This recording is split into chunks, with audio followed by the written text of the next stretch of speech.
Bora começar explicando o que é integral de linha. Pô, no cálculo 1, a gente aprende a integral simples, né? Que é aquela integral em que você integra de A até B. Você tem uma função de x e você integra em relação a x. O limite de integração está no eixo x.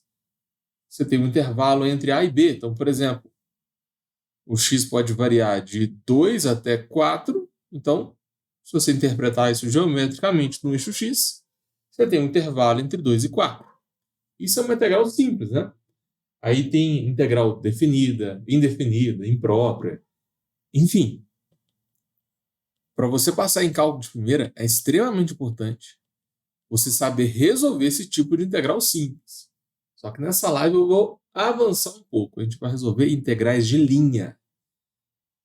Também é conhecido como integral de uma curva. Tá?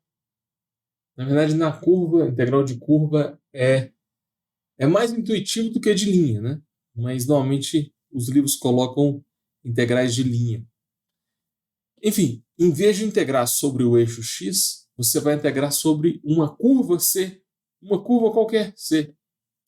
Então, por exemplo, você pega uma função de duas variáveis e integra em relação a uma curva do plano.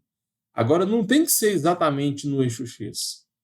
Pode ser em cima dessa curva aqui, por exemplo, que é uma semicircunferência. Você pode pegar uma outra curva no espaço, tipo essa aqui, ó.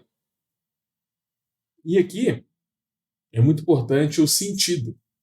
Por exemplo, você está indo de A até B. Está vendo a setinha?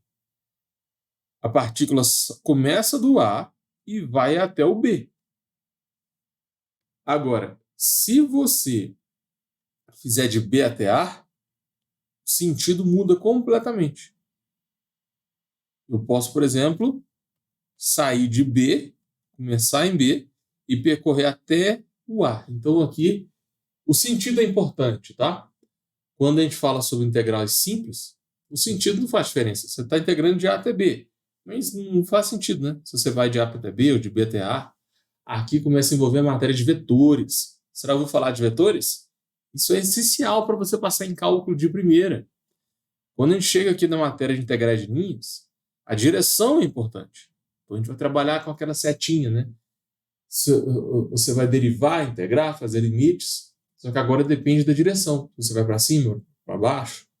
Vetor é aquela setinha que indica sentido, direção e módulo, né? Claro que vetores é mais complicado que isso. Mas acho que deu para entender. Só para introduzir mesmo.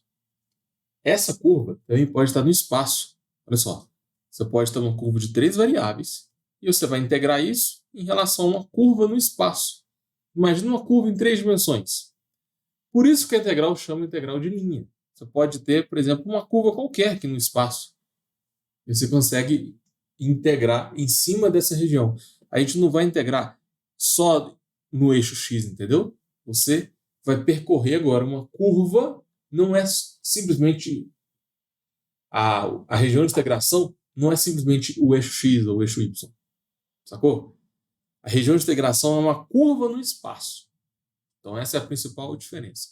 Isso aqui pode estar em 4, 5, 6 variáveis também. Você perde a interpretação geométrica, né? Mas tem como fazer as contas. Enfim, isso é integral de linha. Já vi muita prova cobrando esse tipo de exercício. No cálculo 1, isso aqui não cai não. Mas no cálculo 2, 3 ou 4, isso tem mais chance de cair. Então, beleza. Isso aqui tem várias aplicações, tá? Principalmente na física. Cálculo de trabalho, exercício de fluxo, campo de força, eletricidade, magnetismo, escoamento de um fluxo. Tem várias aplicações na física.